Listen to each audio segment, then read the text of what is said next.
আসসালামু আলাইকুম। অ্যাকাউন্টিং ক্লাবের পক্ষ থেকে তোমাদের সবাইকে স্বাগতম। আশা করি আল্লাহর অশেষ রহমতে তোমরা ভালো আছো। আমিও আলহামদুলিল্লাহ ভালো আছি। আজকে আমাদের কোন বিষয়ে ক্লাস শুরু করব, সেজন্য প্রথমে আমরা চলে যাই, আমরা ডে প্ল্যানে যাব, সেখানে দেখব যে আজকে আমাদের কোন ক্লাস আছে।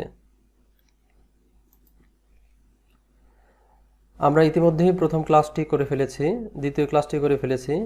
আজকে আমাদের তৃতীয় ক্লাস, অর্থাৎ আমাদের তৃতীয় ক্লাসের বিষয়বস্তু হচ্ছে ধ্বনি পরিবর্তন এবং এই ধ্বনি পরিবর্তন সংশ্লিষ্ট প্রশ্ন ও তার ব্যাখ্যা। তা আমরা আমাদের এই যে তৃতীয় ক্লাসটিকে এভাবে সাজিয়েছি আমরা। তো চলো শুরু করা যাক আজকে আমাদের তৃতীয় ক্লাস।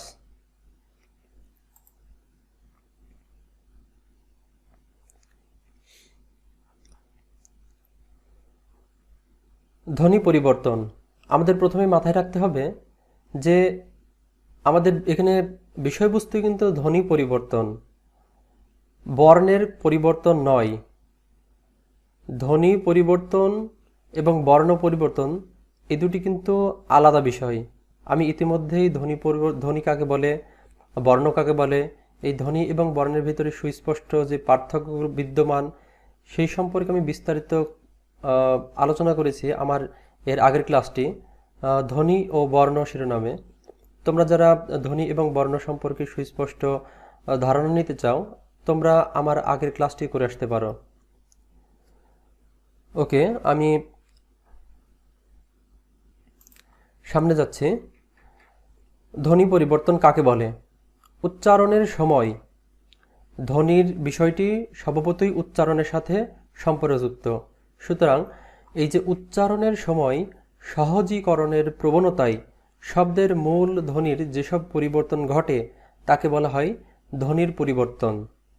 অর্থাৎ আমরা যে সমস্ত ধ্বনি উচ্চারণ করি এই সমস্ত ধ্বনি নিয়েই তো শব্দ তৈরি হয়।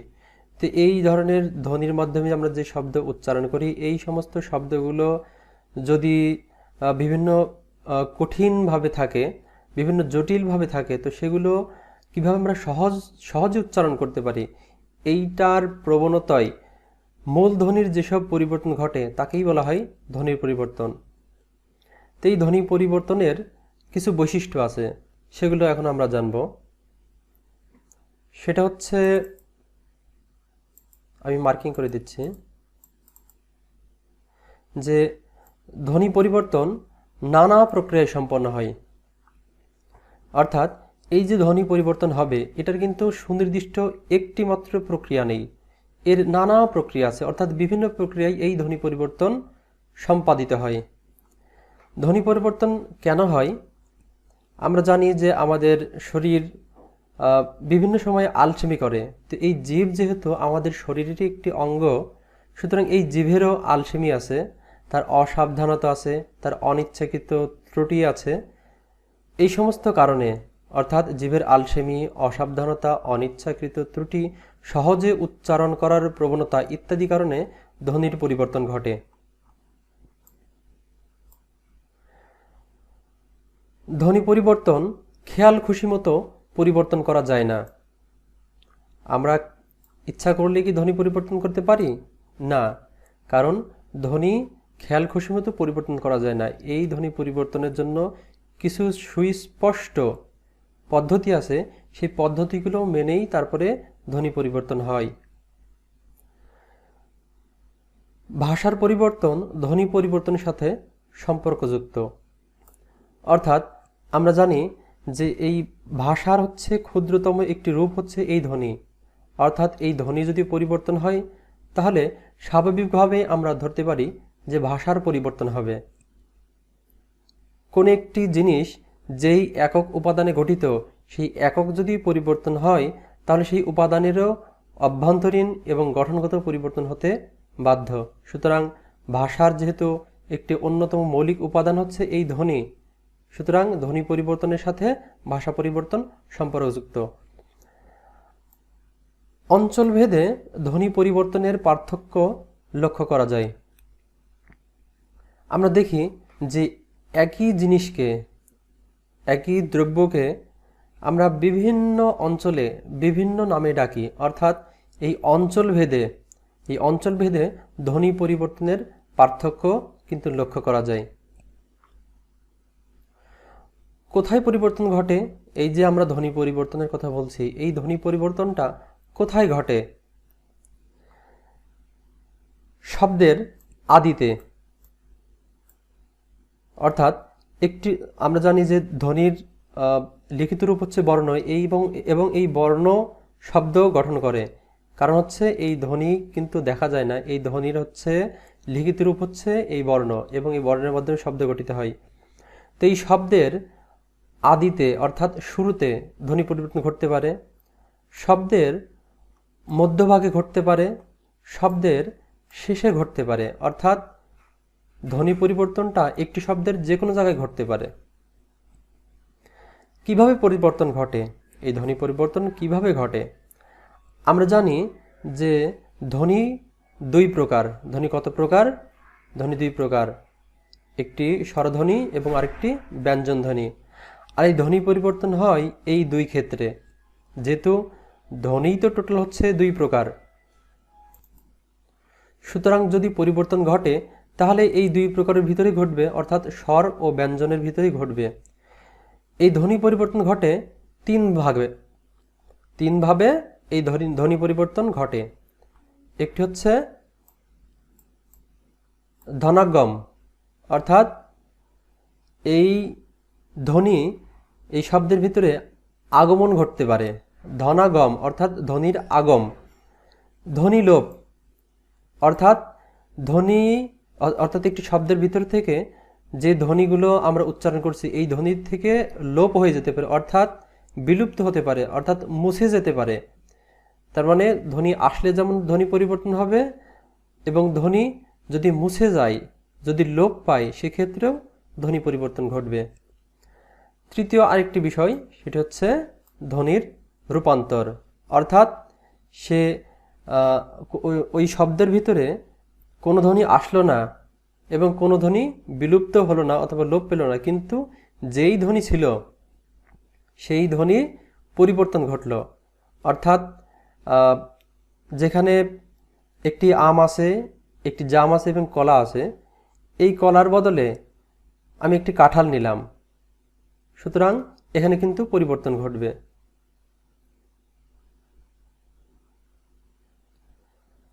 আচ্ছা, এখন আমরা সরাসরি চলে যাব যে এই যে ধ্বনির পরিবর্তন ঘটছে, এই ধ্বনি পরিবর্তন তো বিভিন্নভাবে ঘটে। তো এই ধ্বনি পরিবর্তন যে বিভিন্নভাবে ঘটে, এটার বিভিন্ন বৈশিষ্ট্যের ভিত্তিতে সেগুলো কিন্তু নাম দেওয়া হয়েছে।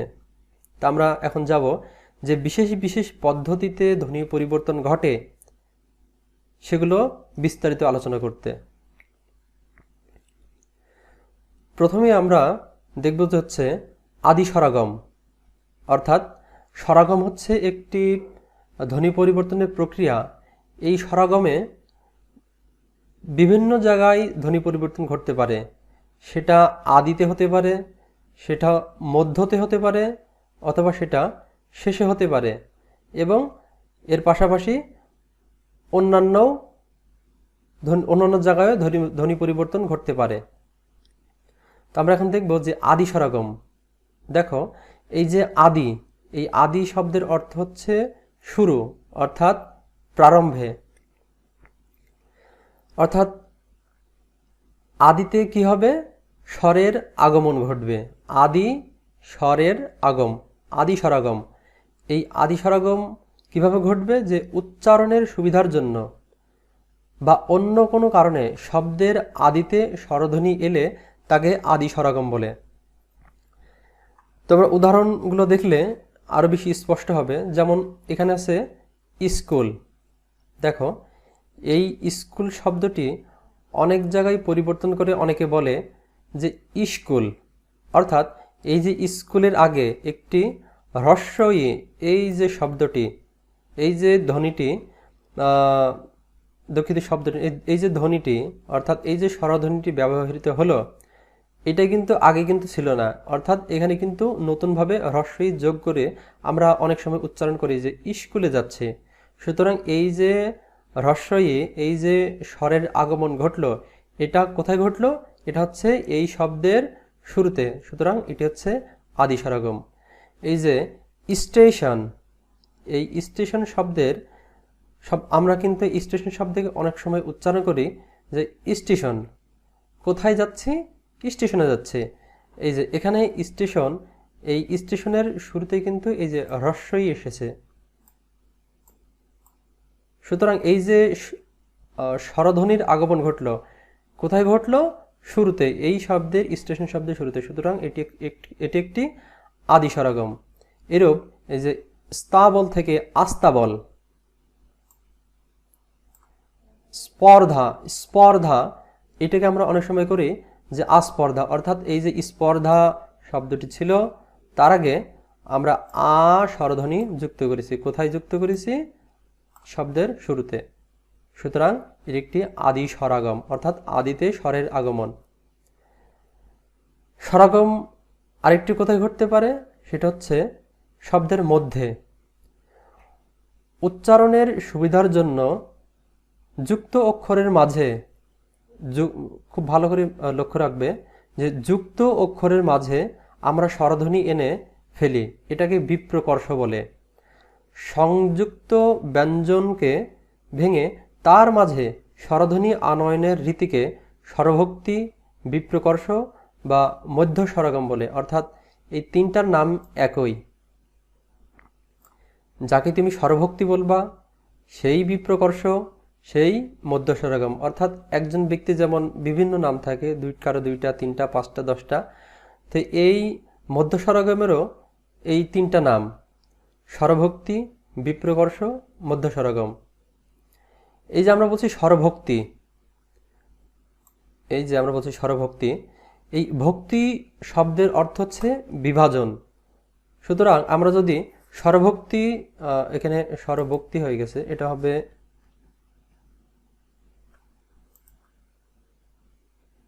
স্বরভক্তি।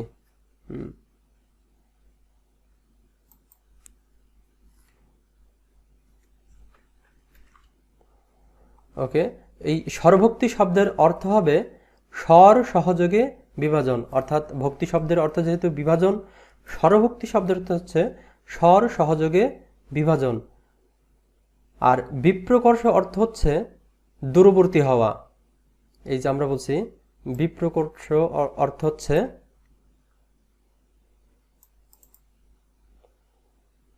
দূরবর্তী হওয়া।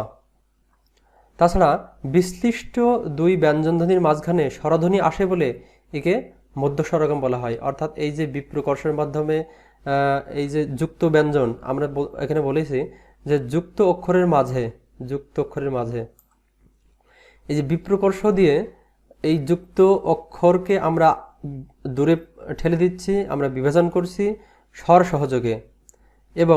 এবং এই যে দূরবর্তী হওয়ার পরে সেটা হচ্ছে বিভাজন হয়ে যাচ্ছে, এই বিভাজিত এলাকায় তখন কি হচ্ছে? এই যে বলছে যে তাছাড়া বিশ্লিষ্ট দুই ব্যঞ্জনধ্বনির মাঝখানে স্বরধ্বনি আসে। ওই যে বিশ্লিষ্ট হয়ে গেল, মাঝখানে ফাঁকা জায়গা হলো, ওই ফাঁকা জায়গাতে কে পূরণ করবে? একটি স্বরের আগমন ঘটবে, অর্থাৎ একটি স্বরধ্বনির আগমন ঘটবে। এই জন্য একে বলা হচ্ছে যে মধ্য স্বরাগম। আমরা এখন কিছু উদাহরণ দেখব। যে লগ্ন, দেখো এই লয়ের পরে গ এবং দন্তন্য, এটি কিন্তু যুক্ত অবস্থায় আছে। এই গ পরে, গয়ের সাথে যে দন্তন্য আছে এইটা আলাদা হয়ে এই গর পরে অ চলে আসছে, অর্থাৎ লর পরে অ, গর পরে অ, তারপরে দন্তন্য, অর্থাৎ গয়ের পরে কিন্তু অ চলে আসছে, অ স্বরধ্বনি, গ অ। আমরা জানি যে ব্যঞ্জনধ্বনি উচ্চারণ করতে হলে স্বরধ্বনির সাহায্য নিতে হয়। এই যে এখানে গ আমরা উচ্চারণ করি, এখানে কিন্তু অ এর সাহায্য নিতে হয়, অর্থাৎ অ এর পরে, গ এর পরে অ স্বরধ্বনিটি এখানে উজ্জ আছে। সুতরাং আমরা এর আগের যে লগ্ন শব্দ দেখেছি সেখানে কিন্তু গ এর পরে কিন্তু অ নেই, সেখানে গ এর পরে সরাসরি দন্তন্য। সুতরাং এই যে গ এর পরে অ স্বরধ্বনি যুক্ত হয়েছে, সুতরাং এটা হচ্ছে মধ্য স্বরাগম, বিপ্রকর্ষ বা স্বরভক্তি। আমি কিন্তু বলছি যে যুক্ত অক্ষরের মাঝে, দেখো এই যে গ্রাস, অর্থাৎ গ এর পরে কিন্তু র, এর আগের শব্দে গয়ের পরে কিন্তু র ছিল, এই গয়ের পরে র আলাদা হয়ে এরপরে এই যে গয়ের পরে এ আসছে, অর্থাৎ গ তুমি উচ্চারণ করো গ একার, অর্থাৎ গয়ের পরে কিন্তু এ আসছে। সুতরাং এই যে এ কি স্বরধ্বনি না ব্যঞ্জন ধ্বনি? এ হচ্ছে স্বরধ্বনি। এই যে স্বরের আগমন ঘটলো, সুতরাং এটি হচ্ছে স্বরধ্বনি, মধ্য স্বরগম, বিপ্রকর্ষ বা স্বরভক্তি। অনুরূপভাবে এই যে গ্রাম থেকে গ্রাম, ক্লিপ থেকে ক্লিপ, প্রেক থেকে প্রেক, প্রেক প্রেক থেকে পেরেক, ফিল্ম থেকে ফিল্ম। সুতরাং এই যে যুক্ত ব্যঞ্জনগুলো এখানে আলাদা হয়ে যাচ্ছে এবং এই আলাদা হওয়ার মাঝখানে আসছে স্বরের আগমন। এই জন্য আমরা কি বলছি? মধ্য স্বরগম, বিপ্রকর্ষ বা স্বরভক্তি। এখানে স্বরের আরও একটি জায়গায় আগমন ঘটতে পারে, সেটা কোথায়? আমরা দেখেছি ইতিমধ্যে যে আদি স্বরগম অর্থাৎ শব্দের শুরুতে এসেছিল, মধ্য স্বরগম শব্দের মধ্যে এসেছিল এবং আরেকটি জায়গা বাকি আছে, সেটা হচ্ছে শেষে, অর্থাৎ অন্ত মানে হচ্ছে শেষে। এই শব্দের শেষে যখন স্বরের আগমন ঘটবে সেটা হবে অন্তঃস্বরগম। অন্তঃস্বরগমটা কি? কোনো কোনো সময় শব্দের শেষে অতিরিক্ত স্বরধ্বনি আসে, এরূপ স্বরগমকে বলা হয় অন্তঃস্বরগম। অর্থাৎ কোনো একটি শব্দ আছে, সেটার শেষে অতিরিক্ত একটি স্বরধ্বনি আসবে। যেমন আমরা উদাহরণ দেখি, যেখানে দিশ, দেখো এই দিশ থেকে এই যে দিশা, অর্থাৎ এখানে একটি দেখো আকার যোগ হয়েছে, অর্থাৎ আ কি? আ হচ্ছে স্বরধ্বনি, অর্থাৎ এটা কোথায় আসছে? এটা এই শব্দের শেষে আসছে। দিশ থেকে দিশ, আ, দিশা। পোক্ত, দেখো এখানে কিন্তু হসন্ত আছে, এটা উচ্চারণ হবে পোক্ত। পোক্ত, তয়ের উচ্চারণ পূর্ণ হবে না, কিন্তু আমরা যদি পোক্ত, পোক্ত, সুতরাং এই যে তয়ের উচ্চারণটা পূর্ণ হচ্ছে, অর্থাৎ এখানে শেষে কিন্তু একটি অ আসছে, সুতরাং এটি একটি স্বরধ্বনি। আমরা উচ্চারণ করি বেঞ্চ, বেঞ্চের যখন আমরা উচ্চারণ করি যে বেঞ্চি, দেখো এখানে শব্দের শেষে কিন্তু একটি হ্রস্বই আসছে, সুতরাং এই হ্রস্বই কি? স্বরধ্বনি। সুতরাং এই যে শব্দের শেষে স্বরধ্বনি আসলো, সুতরাং এটাকে আমরা কি বলবো? অন্তঃস্বরগম। অনুরূপভাবে এই যে সত্যকে সত্যি, এই যে শব্দের শেষে একটি কি আসছে? হ্রস্বই আসছে, এই হ্রস্বই কি? স্বরধ্বনি। কোথায় আসছে? শব্দের শেষে, সুতরাং এর একটি অন্তঃস্বরগম। এতক্ষণ আমরা আলোচনা করলাম যে স্বরের আগমন ঘটবে।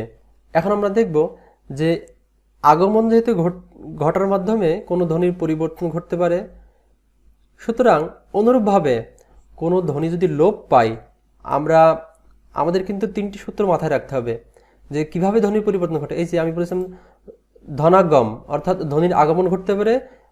2 নম্বরে কি ছিল? ধ্বনি লোপ পেতে পারে। এই যে ধ্বনি লোপ পেলে কিভাবে ধ্বনির পরিবর্তন ঘটে,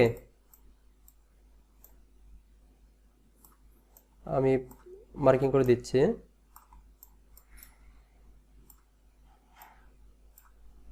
এই যে ধ্বনি লোপ পেলে কিভাবে পরিবর্তন ঘটে সেটা এখন দেখব। দ্রুত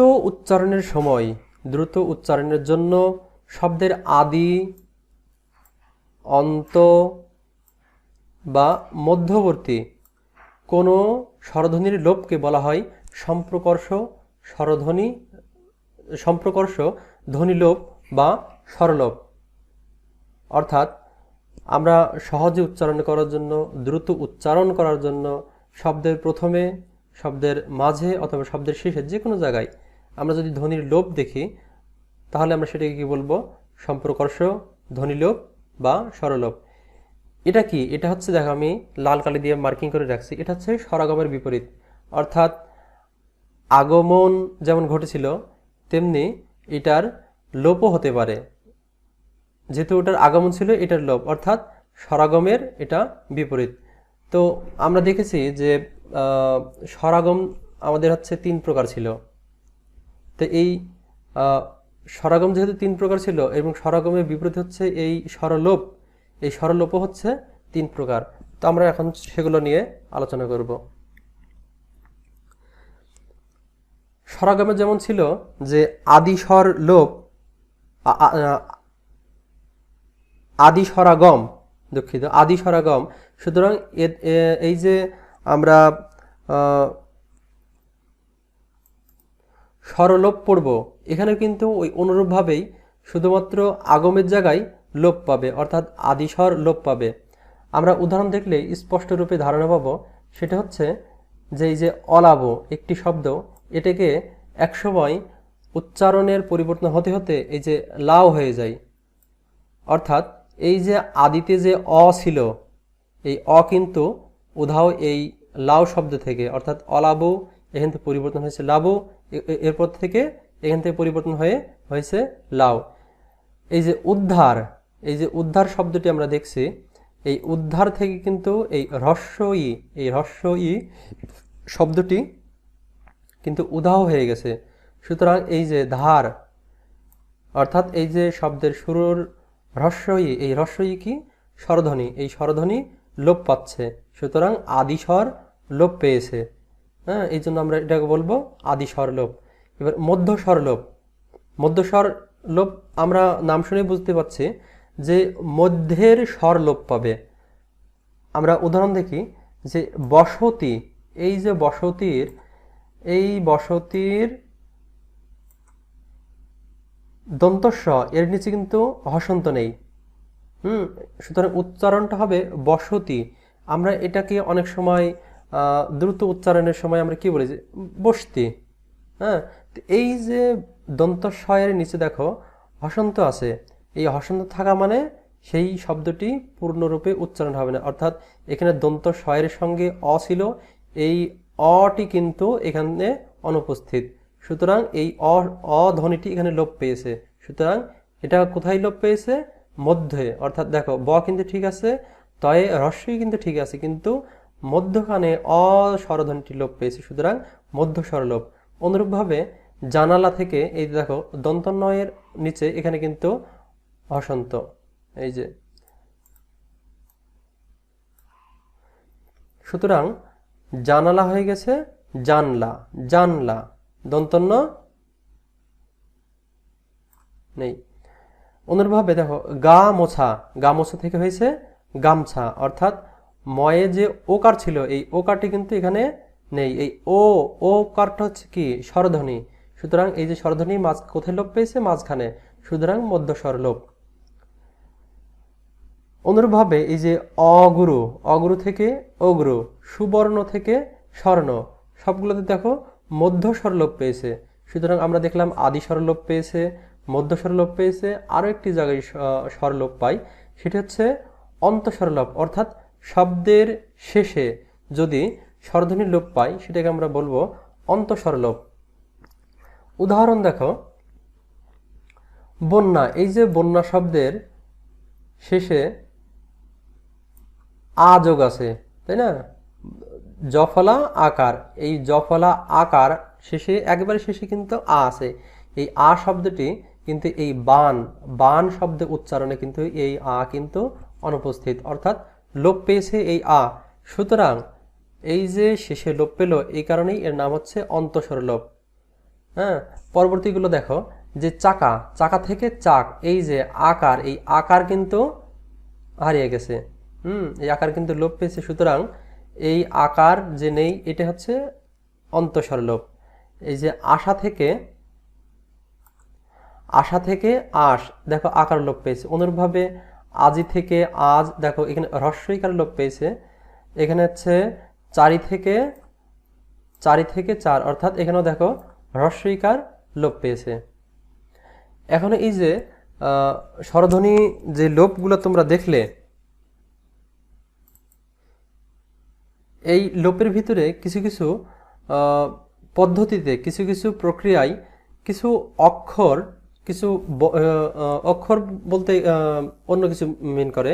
তোমরা ধরবা ধ্বনি, অর্থাৎ ধ্বনির লিখিত রূপ হচ্ছে বর্ণ। এই যে ধ্বনি, অর্থাৎ এই যে র, হ, এগুলোকে আমরা দেখছি এখানে তাই, কিন্তু এগুলো আমাদের ধরতে হবে কিন্তু ধ্বনি হিসেবেই। তো এই ধ্বনি মাঝে মধ্যে লোপ পায়। এর ভিতরে অন্যতম হচ্ছে রকার লোপ পায়, হকার লোপ পায়। তো যেই কার লোপ পায়, এই কার অনুযায়ী ওই ধ্বনি পরিবর্তনকে সংজ্ঞায়িত করা হয়। যেমন রকার লোপ, দেখো তোমরা এই যে লাল কালি দিয়ে মার্কিং করা আছে যে আধুনিক চলিত বাংলায় অনেক ক্ষেত্রে রকার লোপ পায় এবং পরবর্তী ব্যঞ্জন দিতে হয়। তো এই যে তর্ক, দেখো এখানে এই যে রেফ আছে, এই রেফ কিন্তু হচ্ছে রয়ের সংক্ষিপ্ত রূপ, অর্থাৎ এই রকারটা লোপ পাবে এবং পরবর্তী ব্যঞ্জন কোনটি আছে, ক আছে, এবং আমাদের সূত্র অনুযায়ী এই যে রকার লোপ পাবে, আমি মার্কিং করে দেখাচ্ছি,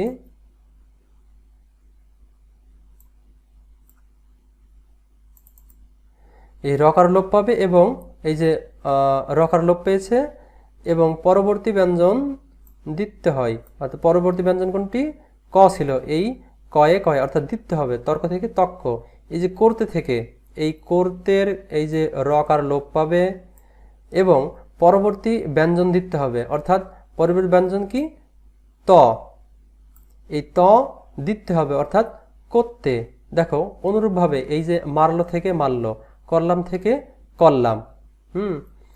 অনুরূপভাবে যে আমরা যদি হকার লোপ দেখি, অনেক সময় দুস্বরের মাঝামাঝি হকার লোপ হয়। তো এই হকার লোপ হলে কি হবে, দেখো পুরোহিত, এখান থেকে তুমি যদি এই হ তুলে নাও, এটা উচ্চারণের সুবিধার্থে আমাদের তখন উচ্চারণ হবে পুরুত। গাহিল, এখান থেকে যদি তুমি এই যে হ যদি তুমি তুলে দাও, হ যদি লোপ হয়, তাহলে এখানে এই যে গয়াকারে থাকলো, এই যে হ্রস্বইকারে থাকলো, হ্রস্বইকে এখানে পূর্ণাঙ্গ রূপে লেখা হলো, যেহেতু অন্য অন্য ব্যঞ্জনের সাথে ব্যবহৃত হবে না, সুতরাং এই যে হ্রস্বই এবং শেষে ল, গাইল। এই যে আল্লাহ থেকে তুমি যদি এই যে হ শব্দটি লোপ পাই, সুতরাং কি থাকছে এখানে, আল্লাহ। সুতরাং শব্দের রকার লোপ পেতে পারে, হকার লোপ পেতে পারে। হ্যাঁ, তোমরা এই যে উদাহরণগুলো এগুলো মুখস্থ করবা এবং অনুরূপভাবে যদি হচ্ছে এই ধরনের কোনো উদাহরণ তোমাদের পরীক্ষাতে আসে, তাহলে এই সূত্রের আলোকে তোমরা কিন্তু সেগুলো ব্যাখ্যা করতে পারবা।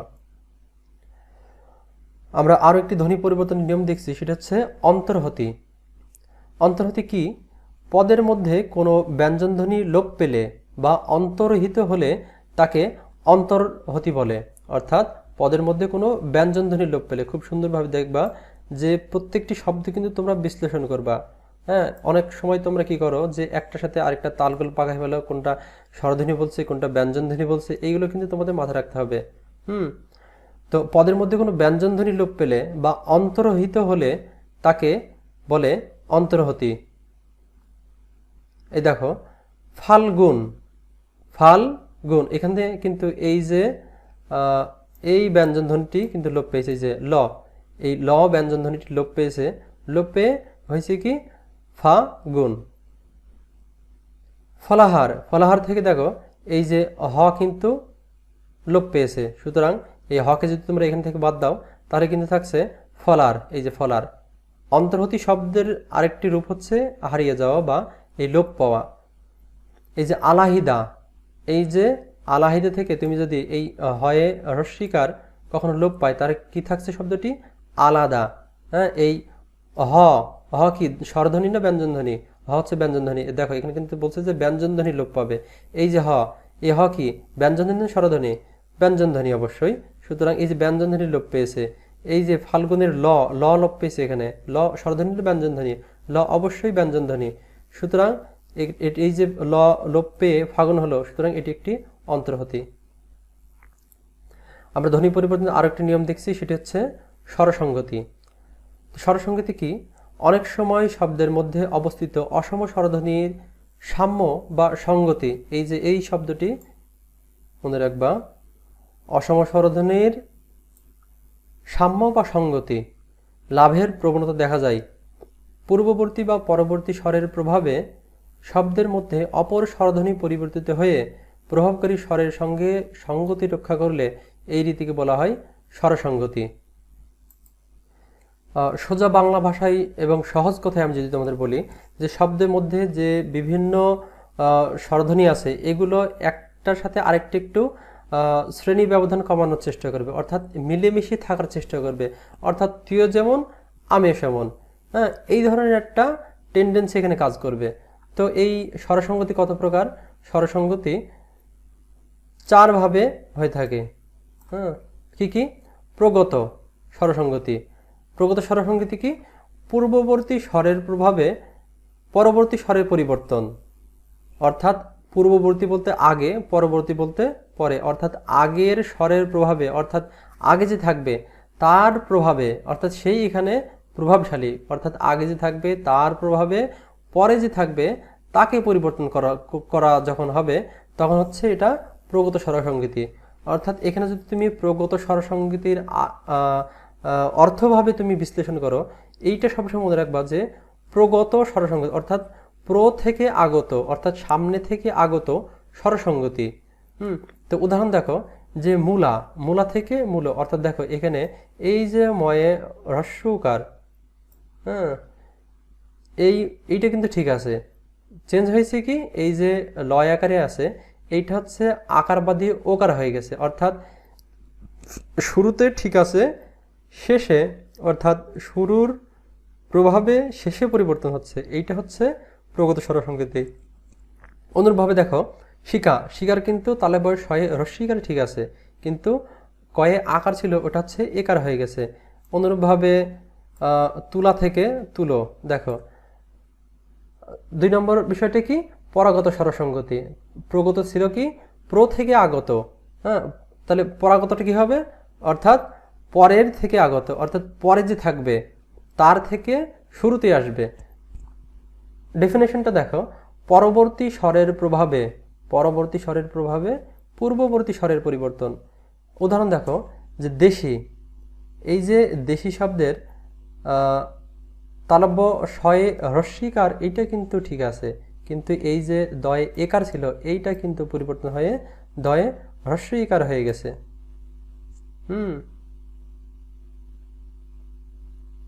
সুতরাং পরের থেকে যেহেতু প্রথমটা প্রভাবিত হচ্ছে এটাকে আমরা বলতে পারি পরাগত স্বরসঙ্গতি। 2 নম্বরটা উদাহরণ দেখো যে এখানে আখ, এই যে ক্ষয়ের ওকার এটা কিন্তু এখানেও ঠিক আছে, এটা কিন্তু এখানেও ঠিক আছে, পরিবর্তন হয়েছে কি আর জায়গায় এ হয়েছে, অর্থাৎ শেষটা ঠিক আছে, প্রথমটা পরিবর্তন, অর্থাৎ পরাগত স্বরসঙ্গতি। মধ্যগত স্বরসঙ্গতি, অর্থাৎ আমরা যেহেতু এতক্ষণ বিশ্লেষণ করছি নাম শুনে বুঝতে পারছো যে মধ্যগত স্বরসঙ্গতি অর্থাৎ পূর্ববর্তী ও পরবর্তী স্বরের প্রভাবে মধ্যে অবস্থিত স্বর তাদের সাথে সঙ্গতি রক্ষা করে। যেমন উদাহরণ দেখো যে বিলাতি, এই যে প্রথমটাও ঠিক আছে, পরেরটাও ঠিক আছে, শেষেরটা ঠিক আছে, শেষের তয় হ্রস্বইকার ঠিক আছে, কিন্তু এই যে লয়ে আকার ছিল মাঝখানেটা এখানে দেখো লয়ে হ্রস্বইকার হয়ে গেছে, অর্থাৎ পূর্ববর্তী এবং পরবর্তী স্বরের প্রভাবে মাঝখানে যে থাকবে সে যখন পরিবর্তন হবে তখন তাকে আমরা বলবো যে মধ্যগত স্বরসঙ্গতি। তোমাদের কিন্তু মনে রাখতে হবে যে হচ্ছে এটা কিন্তু স্বরের আগমন ঘটবে। এই যে ভিখারি থেকে ভিখিরি, এই যে শুরু শব্দ ঠিক আছে, শেষের শব্দ ঠিক আছে, মাঝখানে দেখো ক্ষয়ে আকারের জায়গায় ক্ষয়ে হ্রস্বইকার হয়ে গেছে। অনুরূপভাবে এই যে জিলাপি, এগুলো কি মধ্যগত স্বরসঙ্গতি। এখন যদি আমরা অন্য স্বরসঙ্গতি যাই, অর্থাৎ এই যে শুরুতে, শেষে, মধ্যে, এগুলো বাদেও আরেকভাবে স্বরসঙ্গতি হয়, সেটা হচ্ছে কি যে পূর্ববর্তী ও পরবর্তী স্বর একে অপরকে প্রভাবিত করে যখন উভয়ই পরিবর্তিত হয়ে যাবে, অর্থাৎ আমি যার সাথে সঙ্গ দিচ্ছি সেও তার নিজস্ব সত্তায় থাকলো না, তার নিজস্ব বৈশিষ্ট্য থাকলো না, আমিও আমার নিজস্ব বৈশিষ্ট্য থাকলাম না, দুজনে নতুন একটি বৈশিষ্ট্য নিলাম, অর্থাৎ আমিও পরিবর্তন, সেও পরিবর্তন। এইটা হচ্ছে অন্য স্বরসঙ্গতি। যেমন উদাহরণ দেখি আমরা যে মোজা থেকে মোজা, অর্থাৎ দেখো প্রথম যে ময়ে ওকার আছে এটাও কিন্তু পরিবর্তন হয়েছে, ময়ে হ্রস্বকার হয়েছে, বর্গীয় জয়ে আকার যেটা আছে এটাও কিন্তু পরিবর্তন হয়ে বর্গীয় জয়ে ওকার হয়েছে, দেখো। সুতরাং অর্থাৎ দুইটি পরিবর্তন, এটা হচ্ছে অন্য স্বরসঙ্গতি। ধোকা থেকে ধুকো, দেখো দুইটি পরিবর্তন। পোষ্য থেকে পুষ্যি, দেখো দুইটি পরিবর্তন। আমরা আরো একটি ধ্বনি পরিবর্তনের নিয়মে যাই, সেটি হচ্ছে এবং এটি হচ্ছে খুবই ইম্পর্টেন্ট, অধিকাংশ পরীক্ষায় কিন্তু এই অপিনীতি থেকে প্রশ্ন আসে, সুতরাং এটি কিন্তু তোমাদের খুব ভালো করে আত্মস্থ করতে হবে। মুখস্থ করবে না, কখনোই মুখস্থ করবে না, মুখস্থর বিষয়টি পরে, আত্মস্থ করবে, মুখস্থ। এই যে উদাহরণগুলো, এই উদাহরণগুলো যদি তোমাকে চেঞ্জ করে দেয়, তুমি কিন্তু অন্য উদাহরণ দিলে কিন্তু পারবে না যদি তুমি উদাহরণ মুখস্থ করো। কিন্তু তুমি যদি নিয়মগুলো জেনে থাকো, তাহলে কিন্তু এই নিয়মের আলোকে হাজার হাজার উদাহরণ দিলে তুমি কিন্তু বিশ্লেষণ করতে পারবে। আমরা সামনে আগাই। অপিনিহিত শব্দের অর্থ আগে উচ্চারণ। অপিনিহিত শব্দের অর্থ কি? আগে উচ্চারণ। শব্দের মধ্যে ব্যঞ্জনের সাথে যুক্ত হ্রস্বই বা হ্রস্ব উ উচ্চারণের সময় স্বস্থানে উচ্চারিত না হয়ে যে ব্যঞ্জনের সাথে যুক্ত তার অব্যবহিত আগে উচ্চারিত হলে তাকে অপিনিহিতি বলে। অর্থাৎ এখানে কিন্তু মাথায় রাখবে যে ব্যঞ্জনের সাথে, এই যে ব্যঞ্জনের সাথে, শব্দের মধ্যে ব্যঞ্জনের সাথে যুক্ত হ্রস্ব ই বা হ্রস্ব ও, এই যে এই দুইটি ধ্বনি মাথায় রাখবে যে হ্রস্ব ই বা হ্রস্ব ও উচ্চারণের সময় স্বস্থানে উচ্চারিত না হয়, অর্থাৎ যেই স্থানে উচ্চারিত হওয়ার কথা ছিল, যেই স্থানে সে ছিল, সেই স্থানে উচ্চারিত না হয়ে যে ব্যঞ্জনের সাথে যুক্ত, অর্থাৎ এই যে ব্যঞ্জনের সাথে যুক্ত ছিল, এই ব্যঞ্জনের সাথে উচ্চারিত না হয়ে তার আগে, অর্থাৎ তার এক ধাপ আগে এসে উচ্চারিত হলে তাকে অপিনিহিত বলে। অর্থাৎ ব্যঞ্জনের সাথে যদি হ্রস্ব ই বা হ্রস্ব উ যুক্ত থাকে, সেটা ওই ব্যঞ্জনের আগে উচ্চারিত হবে। আমরা উদাহরণ দেখে সহজে হয়ে যাবে। সেটা হচ্ছে যে সাধু, এই যে দন্ত স এর পরে ধ, তারপরে হচ্ছে এই যে হ্রস্ব উ, এইটার হচ্ছে সাধু, অর্থাৎ এই যে ধ এর পরে আছে কিন্তু হ্রস্ব উ। সুতরাং এই যে ধ এর পরে হ্রস্ব উ ছিল, এই হ্রস্ব উটা ধ এর আগে আসবে। অর্থাৎ এই যে ধ হচ্ছে একটি ব্যঞ্জন, ব্যঞ্জন ধ্বনি, এই ব্যঞ্জন ধ্বনির সাথে কি যুক্ত ছিল? হ্রস্ব উ। এই যে আমি বলেছি হ্রস্ব উ, এই যে ব্যঞ্জন ধ্বনির সাথে যুক্ত ছিল, এটা হচ্ছে পরে ছিল, এইটা পরে ছিল, এইটা যখন ধ এর পরে ছিল কিন্তু ধ এর আগে চলে আসবে, এই যে ধ এর দেখো আগে চলে আসছে সাউদ। সুতরাং এই যে ধ এর আগে চলে আসলে, অর্থাৎ ব্যঞ্জনের আগে চলে আসলে এই যে হ্রস্ব ই বা হ্রস্বকার, এখানে আছে হ্রস্ব উকার, সুতরাং এটা হচ্ছে অপিনিহিতি। অনুরূপভাবে দেখো রাখিয়া, রাখিয়া থেকে রাক্ষা, হ্যাঁ, এই যে রয়ে আকার, তারপরে ক্ষয়ের পরে আছে কিন্তু হ্রস্ব ই, কিন্তু ধ্বনি পরিবর্তন হয়ে এটা কি হলো? ক্ষয়ের পরে ছিল হ্রস্ব ই, কিন্তু ক্ষয়ের আগে চলে আসলো এই যে হ্রস্ব ই। সুতরাং এই যে এটা আমরা এই সূত্রে আলোকে বলতে পারি যে অপিনিহিত। অনুরূপভাবে দেখো বাক্য থেকে বাক্য, অনুরূপভাবে এই যে এখানেও কিন্তু হ্রস্ব ইকার আগে চলে আসছে। সত্য থেকে সত্য, চারি থেকে দেখো চারি থেকে চাইর, মারি থেকে মাইর। অনুরূপভাবে এই যে আউশ, জাল্লা, হ্যাঁ, এগুলা সব হচ্ছে অপিনিহিতির উদাহরণ। ধ্বনি পরিবর্তনের আরো একটি প্রক্রিয়া হচ্ছে অভিশ্রুতি। অভিশ্রুতি কি? অভিশ্রুতি হচ্ছে অপিনিহিতির পরবর্তী পর্যায়। অর্থাৎ আমরা একটু উপরেই দেখলাম যে অপিনিহিতি কিভাবে, অপিনিহিতির মাধ্যমে কিভাবে ধ্বনি পরিবর্তন হয়। এই অপিনিহিতি হওয়ার পরে এর পরবর্তী পর্যায় হচ্ছে এই অভিশ্রুতি। কিভাবে? অপিনিহিতির হ্রস্ব ই বা হ্রস্ব উ পূর্ববর্তী স্বরধ্বনির সাথে এক প্রকার সন্ধিতে মিলিত হলে, অর্থাৎ এই যে অপিনিহিতির মাধ্যমে হ্রস্ব ই বা হ্রস্ব উ ওই ব্যঞ্জন ধ্বনির আগে চলে আসলো, এবার আসার পরে যদি আবার পূর্ববর্তী অর্থাৎ তার আগের স্বরধ্বনির সাথে এক প্রকার সন্ধিতে মিলিত হয় এবং তার প্রভাবে পরবর্তী স্বরের সঙ্গতি বা বিকৃতি ঘটলে, দেখো এখানে হচ্ছে শর্ত কয়টা, অর্থাৎ অপিনিহিত হওয়া লাগবে, অপিনিহিত পরে যে হ্রস্ব ই বা হ্রস্ব পূর্ববর্তী স্বরধ্বনির সাথে এক প্রকার সন্ধিতে মিলিত হবে, এক প্রকার সন্ধিতে মিলিত হবে পূর্ববর্তী স্বরধ্বনির সাথে, এবং তার প্রভাবে পরবর্তী স্বরের সঙ্গতি বা বিকৃতি, এবং তার প্রভাবে পরবর্তী স্বরের সঙ্গতি বা বিকৃতি ঘটবে। অর্থাৎ এখানে কিন্তু শর্ত তিনটা, এই তিনটে কিন্তু পূরণ করা লাগবে, তারপরে অভিশ্রুতি হবে, তাকে বলা হয় অভিশ্রুতি। এই অভিশ্রুতির ফলে দেখো যে সন্ধিটা ঘটবে, এই সন্ধিতে আ, দেখো আমি লাল কালি দিয়ে মার্কিং করে রেখেছি, আ প্লাস হ্রস্ব ই প্লাস এ অথবা আ, এইটা পরিবর্তন হয়ে এ প্লাস এতে রূপান্তরিত হবে। যেমন উদাহরণ দেখলে তোমরা বিষয়টি ক্লিয়ার হবে। রাখিয়া, এই যে রাখিয়া থেকে আমরা অপিনিহিতি যদি কি করি, যে এই যে ক্ষয়ের সাথে খ হচ্ছে একটি ব্যঞ্জন ধ্বনি, এই ব্যঞ্জন ধ্বনির সাথে কি যুক্ত আছে? হ্রস্ব ই, অর্থাৎ এই যে খ ধ্বনির সাথে হ্রস্ব ই যুক্ত আছে, ক্ষয়ের পরে কিন্তু হ্রস্ব ই, এই ক্ষয়ের পরে ছিল, এটা যখন ক্ষয়ের আগে চলে আসবে হ্রস্ব ই, এটা আমরা কি বলবো? অপিনিহিতি। এই অপিনিহিতি হওয়ার পরে দেখো এই রয়ের সাথে কি আছে, রয়ের পরে আ আছে, কিন্তু র এ আকার, এবং এই যে হ্রস্ব ইকার, এই যে আমরা এখানে পেয়েছি আকার, এই তারপরে পেলাম হচ্ছে এই যে মাঝখানে হ্রস্ব ইকার, এবং এরপরে ক্ষয়ের সাথে কি আছে, আকার আছে, এই যে আকার। সুতরাং এই যে আ যোগ হ্রস্ব ই যোগ আ, সুতরাং এইটা সমান সমান কি হবে, এই সূত্র অনুযায়ী এ প্লাস এ হবে। সুতরাং এই যে রয়ের সাথে এ অর্থাৎ একার, ক্ষয়ের সাথে এ একার, রেখে, সুতরাং এইটা হচ্ছে অপিনীতি। অনুরূপভাবে তুমি যেইটাই তুমি দেখবা এখানে অনুরূপভাবে সেটাই, যে কোরিয়া থেকে কইরা, কইরা থেকে করে, এই করে হচ্ছে অপিনীতি। এরূপ হচ্ছে শুনিয়া থেকে শুনে, বলে থেকে বলে, হাঁটোয়া থেকে হেঁটে, হ্যাঁ, মাখিয়া থেকে মেখে, মাছুয়া থেকে মেসো, অর্থাৎ এই যে হাঁটোয়া থেকে হাইটটা, হাউটটা, এই হাউটটা হচ্ছে অপিনিহিত, এই অপিনিহিতের পরে কি হয়েছে, হেঁটে, মাখে থেকে মাখা থেকে মেখে। তুমি ইয়া করো হচ্ছে এই যে বিশ্লেষণ করো যে হাঁটুয়া অর্থাৎ টয়ের পরে কিন্তু হ্রস্ব উকার ছিল, এখান থেকে কিন্তু অপিনিহিতের পরে কি হয়েছে, যে এই যে টয়ের পরে যে হ্রস্ব উকার ছিল, এই হ্রস্ব উকারটা টয়ের আগে চলে এসেছে, ফলে কি হয়েছে, অপিনিহিত হয়েছে। কিন্তু এই যে হয়ের পরে আকার আছে, অর্থাৎ এই যে আ, এই যে তারপরে আছে হ্রস্ব উকার আছে, এই হ্রস্ব ই বা হ্রস্ব ও, এইটার পরে তারপরে যে টয়ের পরে আকার আছে, এই যে আ, অথবা এই যে এ বলছি আমরা, এই যে এই এ কিন্তু এই যে ট্যা, ট্যার শেষে কিন্তু এই এ স্বরধ্বনি আছে। সুতরাং এটা হবে কি এ প্লাস এ, এ যুক্ত এ। দেখো এই যে হে টে, এটা হচ্ছে অভিশ্রুতি।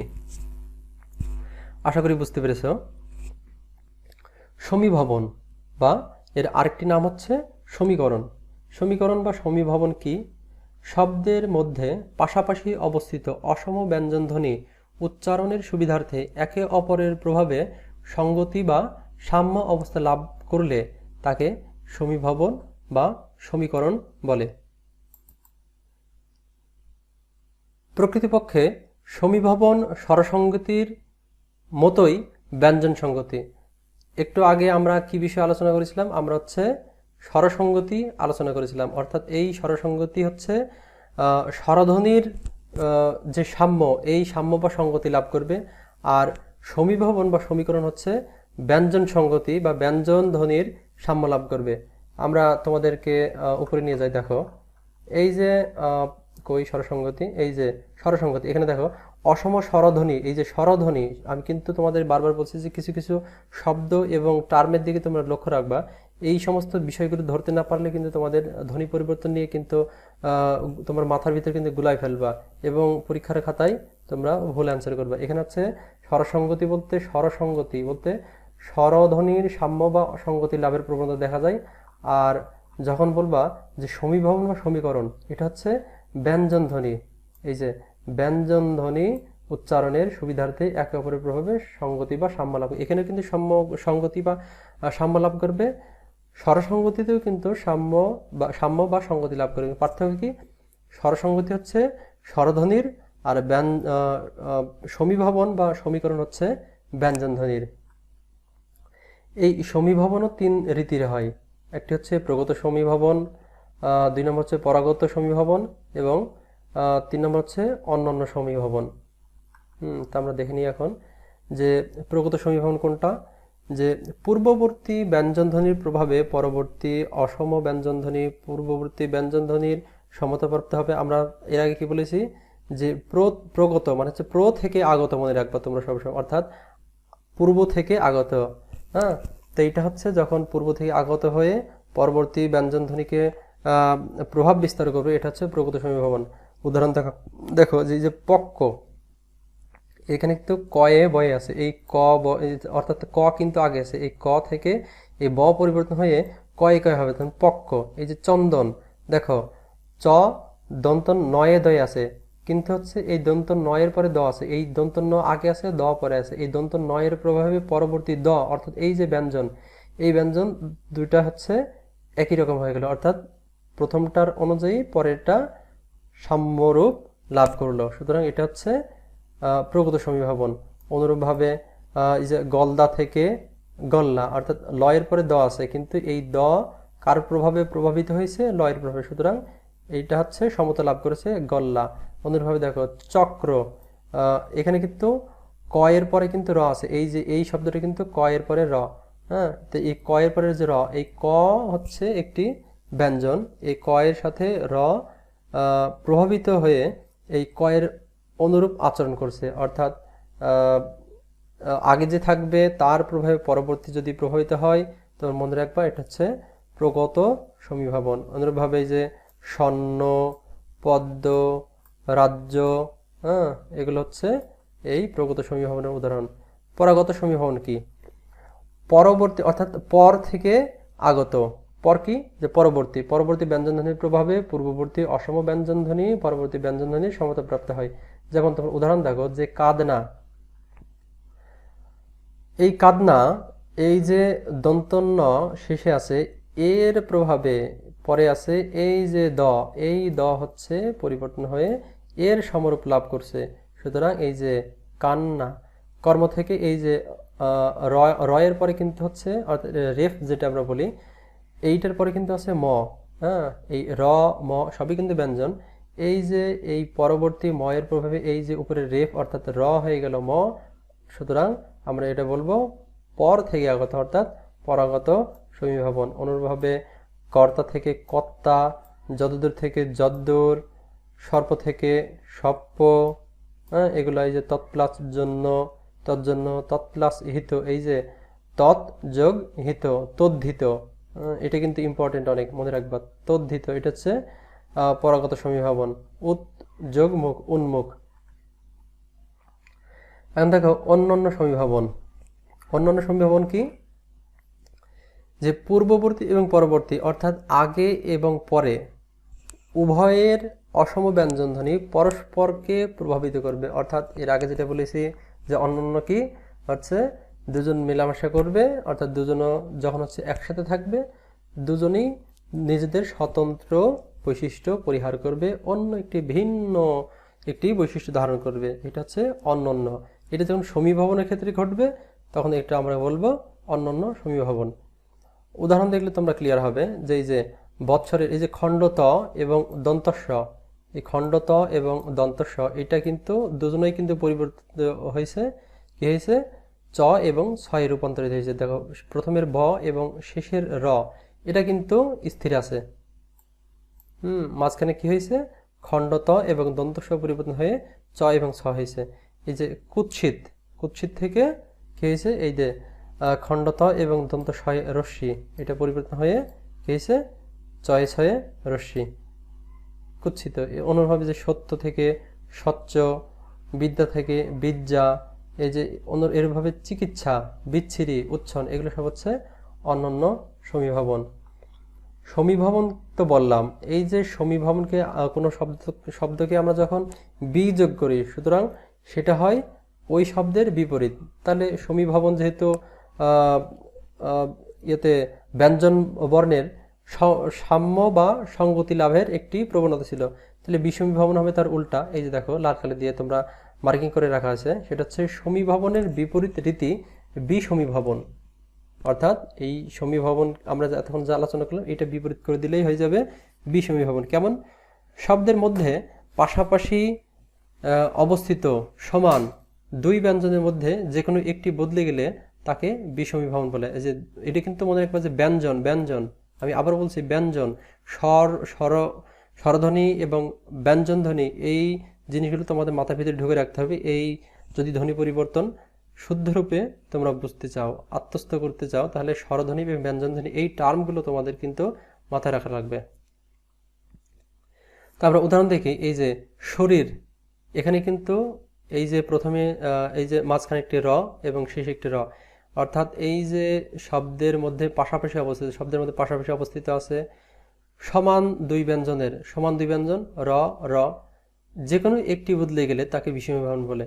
আর এটাও বদলাতে পারে, এটাও বদলাতে পারে, তবে সেটা কোনটা বদলাবে সেটা নির্ভর করবে যে শব্দের উচ্চারণের শ্রুতি মাধুর্যের উপর। অর্থাৎ এই যে শরীর থেকে হয়ে গেল এই যে শেষের রটা পরিবর্তন হয়ে গেল ল, অর্থাৎ শরীর। এই যে লাল, এই লাল থেকে পরিবর্তন হয়ে এই যে এই প্রথম ল, এই শেষের ল কিন্তু ঠিক আছে, প্রথম ল পরিবর্তন হয়ে কি হলো, দন্তন্য, অর্থাৎ পাশাপাশি অবস্থিত সমান দুই ব্যঞ্জনের একটি বদলে গেল, সুতরাং এটি হবে বিষমীভবন। এখন আসি ধ্বনি বিপর্যয়। ধ্বনি বিপর্যয় কি? বিপর্যয়ের নাম শুনে তোমরা বুঝতে পারছো যেখানে কোনো মারাত্মক দুর্ঘটনা ঘটবে, অর্থাৎ আসলে যার যেখানে থাকার কথা ছিল সে কিন্তু সেখানে নেই, অর্থাৎ একটি বিপর্যয় অবস্থা ঘটে গেছে। তো কিভাবে ঘটবে দেখো, উচ্চারণের সময় শব্দস্থিত অর্থাৎ শব্দের মধ্যে অবস্থিত ধ্বনি স্থান পরিবর্তন করলে, শব্দস্থিত ধ্বনি স্থান পরিবর্তন করলে, এই জিনিসটা মাথায় রাখবা, স্থান পরিবর্তন করলে তাকে ধ্বনি বিপর্যয় বলে।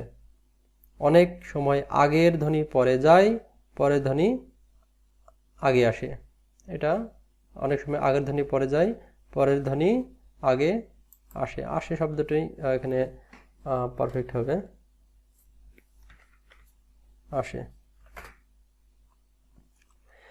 যেমন উদাহরণ কি, পিশাচ, এই যে পিশাচ থেকে পিচাস, দেখো এখানে তালব বসা কিন্তু প্রথমের পয়ে যে হ্রস্বইকার আছে এইটা তুমি রেখে দাও।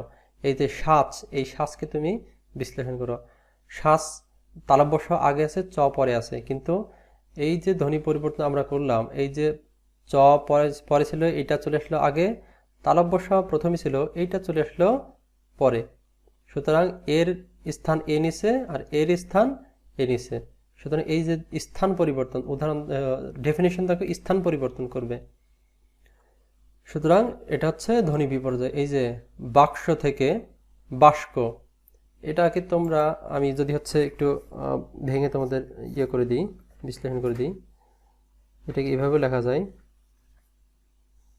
বাস্ক থেকে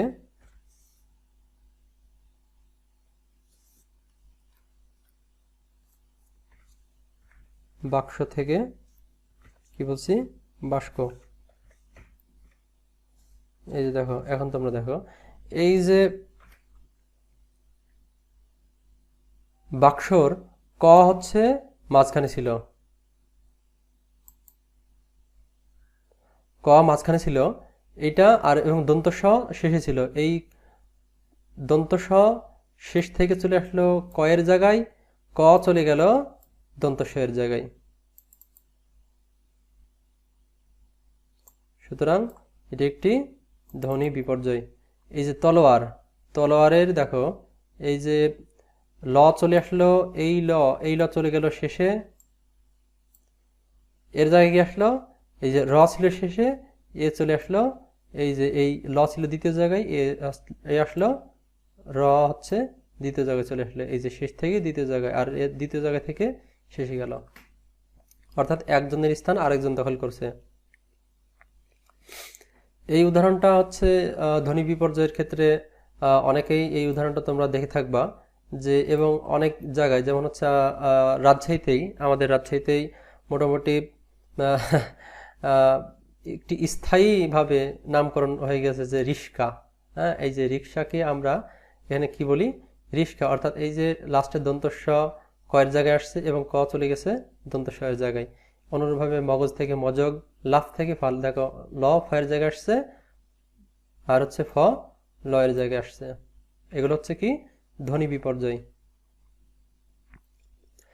ধ্বনি পরিবর্তনের আরো একটি প্রক্রিয়া হচ্ছে এই যে ব্যঞ্জন দ্বিত্বতা, অর্থাৎ দ্বিত্ব ব্যঞ্জ যার আরেক নাম, বা বর্ণ দ্বিত্ব।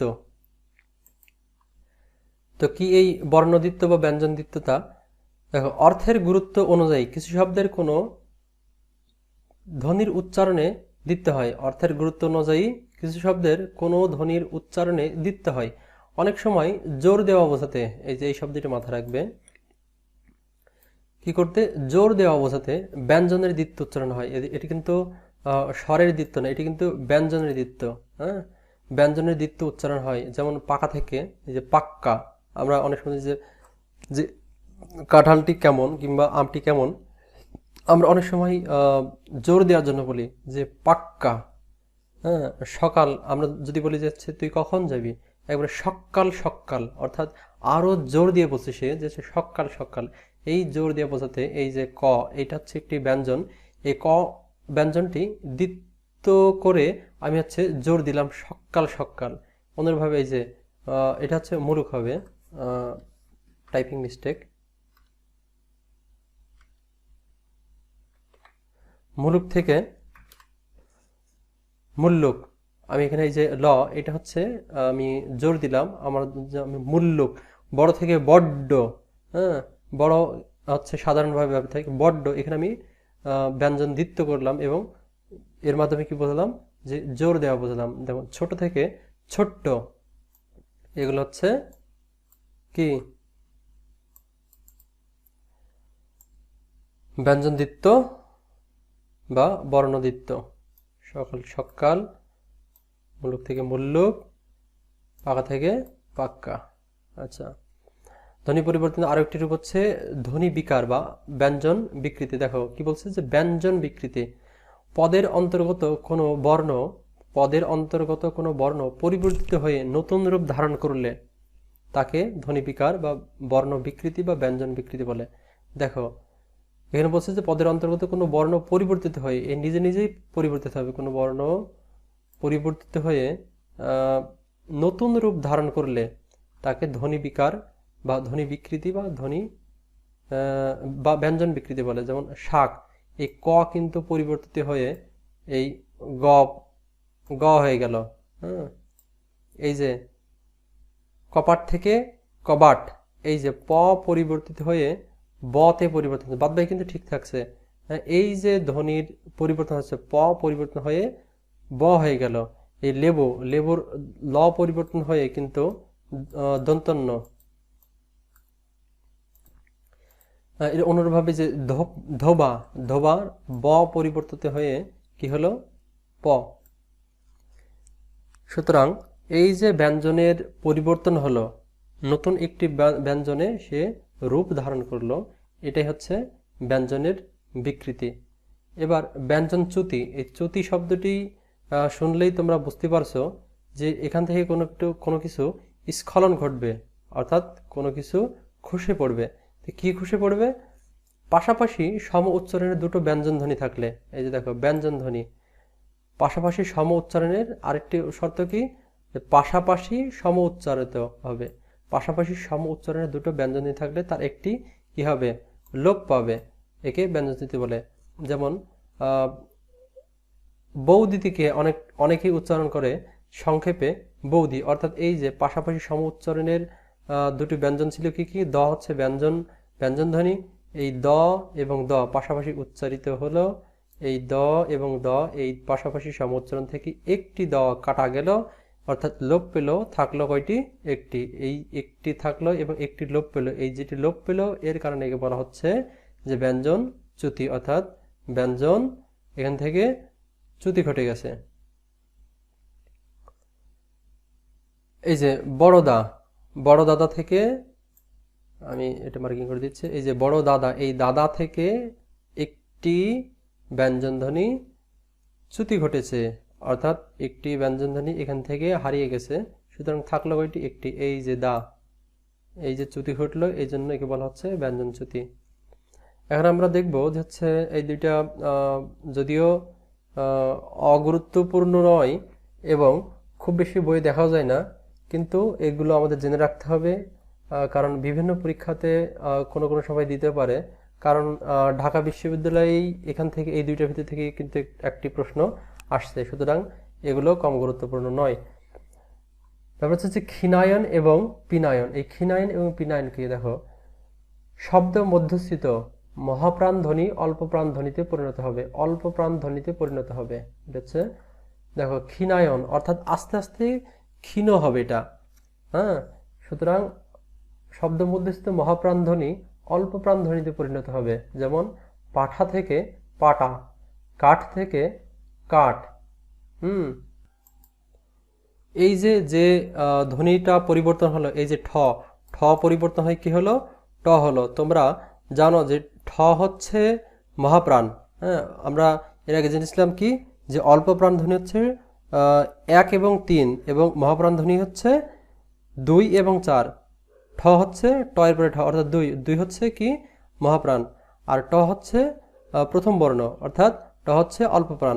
দেখো এই যে মহাপ্রাণ ধ্বনিটি পরিবর্তিত হয়ে অল্প প্রাণ ধ্বনিতে পরিবর্তন হলো। এই যে কাঠ, ঠ, ঠ হচ্ছে মহাপ্রাণ, ট হচ্ছে অল্প প্রাণ। সুতরাং এই যে মহাপ্রাণ ধ্বনি অল্প প্রাণ ধ্বনিতে পরিণত হলো, এটা হচ্ছে ক্ষীণায়ন। আর পিনায়ন হবে এর উল্টা, অর্থাৎ শব্দের মধ্যে অল্প প্রাণ ধ্বনি মহাপ্রাণ ধ্বনিতে পরিণত হবে। এই যে কাঁঠাল, এই যে কাঁটাল, কাঁটালের ট কি আমরা জানি যে ট হচ্ছে অল্প প্রাণ, এই ট পরিবর্তিত হয়ে ঠ হচ্ছে দ্বিতীয় বর্ণ, অর্থাৎ এটির মহাপ্রাণ হচ্ছে। এই যে পুকুর, ক হচ্ছে প্রথম বর্ণ, সুতরাং ক হচ্ছে অল্প প্রাণ, এবং খ পুকুর কি হলো পুকুর, খ হচ্ছে মহাপ্রাণ, অর্থাৎ অল্প প্রাণ ধ্বনি মহাপ্রাণ ধ্বনিতে পরিবর্তন হলো, অর্থাৎ এটি হচ্ছে ধ্বনি পরিবর্তনের পিনায়ন।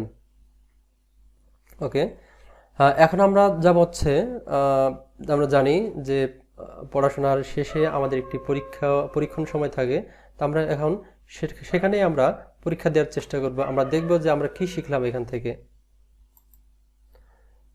প্রথম প্রশ্নটি কি, সেটা হলো যে স্কুল শব্দটিকে স্কুল উচ্চারণ করলে ধ্বনির এই পরিবর্তনকে বলা হয়, অর্থাৎ কি বলা হয়? দেখো, আদিস্বরাগম, বিপ্রকর্ষ, পরাগত, অপিনিহিত, আদিস্বরাগম। দেখো আমরা যদি এটাকে বিশ্লেষণ করি যে স্কুল যে শব্দটি, এই যে শব্দের শুরুতে অতিরিক্ত একটি কি এসেছে, পরিবর্তন হয়ে হ্রস্ব এসেছে। হ্যাঁ, আমরা এর আগে কি বলেছিলাম যে শব্দ উচ্চারণের সুবিধার্থে কোনো শব্দের প্রথমে অর্থাৎ আদিতে যদি কোনো স্বরধ্বনি যুক্ত হয় সেটা হবে আদিস্বরাগম। সুতরাং সঠিক উত্তর হচ্ছে আদিস্বরাগম। পরবর্তী প্রশ্নটি কি, যে রত্ন, রত্ন থেকে পরিবর্তন হয়ে কি হয়েছে রতন হওয়ার ধ্বনিসূত্র কোনটি? এই যে দেখো তয়ের সাথে দন্তন্য কিন্তু যুক্ত আছে, এই যে তয়ের পরে অতিরিক্ত একটি কি এসেছে, তয়ের সাথে অযুক্ত হয়েছে, অর্থাৎ এটা কিন্তু মাঝখানে যুক্ত হয়েছে। হ্যাঁ, তো এই মাঝখানে যখন অতিরিক্ত একটি স্বরধ্বনি যুক্ত হবে সেটা কি হচ্ছে, সেটা হচ্ছে মধ্য স্বরাগম। মধ্য স্বরাগমের অপর নাম কি? মধ্য স্বরাগমের অপর নাম হচ্ছে বিপ্রকর্ষ বা স্বরভক্তি। দেখা এখানে মধ্য স্বরাগম আছে না বিপ্রকর্ষ আছে না স্বরভক্তি আছে? এই যে স্বরভক্তি আছে, সুতরাং এটাই উত্তর। এরপর কি আছে, লাফ, লাফ হয়ে গেল ফাল, লাফ হয়ে গেল ফাল। কোন ধরনের ধ্বনি পরিবর্তনের দৃষ্টান্ত? বিষমীভবন, ধ্বনি বিপর্যয়, ধ্বনিলোপ, না ব্যঞ্জনাগম? আমরা যদি এই লাফ থেকে ফাল শব্দটি বিশ্লেষণ করি তাহলে আমরা দেখব যে হচ্ছে এই যে লয়ের জায়গায় ফ এসেছে আর ফয়ের জায়গায় ল এসেছে। তাহলে আমরা সূত্র কি পড়েছিলাম যে উচ্চারণের সময় শব্দস্থিত ধ্বনি স্থান পরিবর্তন করলে তাকে ধ্বনি বিপর্যয় বা বর্ণ বিপর্যয় বলে। অর্থাৎ যেহেতু এরা স্থান পরিবর্তন করেছে সুতরাং এটা হচ্ছে ধ্বনি বিপর্যয়। এই যে ধ্বনি বিপর্যয়। বাক্স থেকে বাষ্ক হওয়ার রীতিকে কি বলা হয়? অর্থাৎ দেখো এখানে কিন্তু এই যে মাঝখানের যে ক এবং দন্তস্ব এরা কিন্তু স্থান পরিবর্তন করেছে। দেখো ক এসেছে দন্তস্বর জায়গায় এবং দন্তস্ব গেছে ক এর জায়গায়। হ্যাঁ, সুতরাং এরা যেহেতু স্থান পরিবর্তন করেছে এটা হচ্ছে ধ্বনি বিপর্যয়। আগের সূত্র অনুযায়ী এটা হচ্ছে ধ্বনি বিপর্যয়।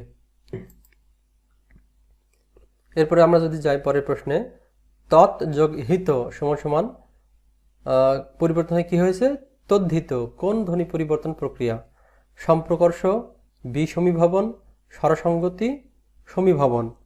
আমরা এর আগে যে সমীভবন পড়েছিলাম সেখানে কি বলেছিলাম যে শব্দের মধ্যে পাশাপাশি অবস্থিত অসম ব্যঞ্জন ধ্বনি উচ্চারণের সুবিধার্থে একে অপরের প্রভাবে সঙ্গতি বা সাম্য লাভ করলে তাকে বলা হয় সমীভবন বা সমীকরণ।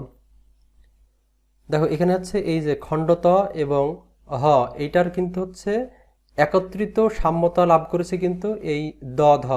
হ্যাঁ, সুতরাং এটা হচ্ছে ব্যঞ্জন, যেহেতু স্বর হলেও হতো এটা হচ্ছে স্বরসঙ্গতি, যেহেতু এটা ব্যঞ্জন সুতরাং এটা হবে হচ্ছে ব্যঞ্জন সংগতি। এই ব্যঞ্জন সংগতি কি হবে, এটা নাম যে সমীভবন, এবং সমীভবনের আরেকটি নাম আছে সমীকরণ। সুতরাং এখানে সমীভবন আছে না সমীকরণ আছে দেখতে হবে। এই যে আমরা দেখতে পাচ্ছি এখানে সমীভবন আছে, সুতরাং এটি সঠিক উত্তর। পূর্বধ্বনির প্রভাবে পরবর্তী ধ্বনির পরিবর্তন ঘটলে তাকে কি বলে? আমি বারবার তোমাদেরকে বলেছি যে পূর্বধ্বনির প্রভাবে অর্থাৎ প্রো থেকে আগত, অর্থাৎ প্রো থেকে আগত এটি হচ্ছে পূর্বধ্বনির প্রভাব। তাহলে হচ্ছে কি হবে? এটার উত্তর প্রগত।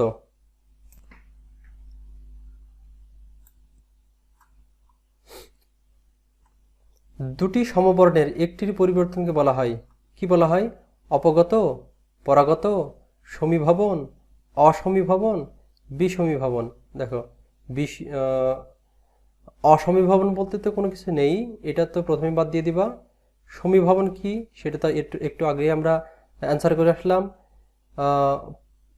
অপগত বলতে কোনো টার্ম এই ধ্বনি পরিবর্তনে নেই।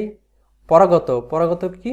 যে হচ্ছে পরেরটি থেকে আগত, অর্থাৎ পরবর্তী ধ্বনির প্রভাবে পূর্ববর্তী ধ্বনি পরিবর্তন লাভ করবে, সুতরাং এগুলো কোনোটি না। এই যে আমরা তার একটাই পাচ্ছি বিষমীভবন। এখন এই বিষমীভবন কাকে বলে? বিষমীভবন হচ্ছে এই দুটি সমবর্ণের একটির পরিবর্তনকে বিষমীভবন বলে, সুতরাং সঠিক উত্তর হচ্ছে বিষমীভবন। আচ্ছা, আমরা পরের প্রশ্নে যাই। ব্যঞ্জন বিকৃতির দৃষ্টান্ত। ব্যঞ্জন বিকৃতি কাকে বলে?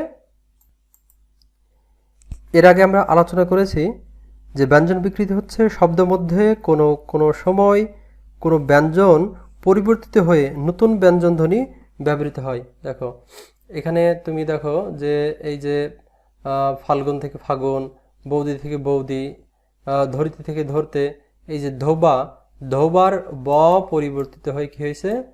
প।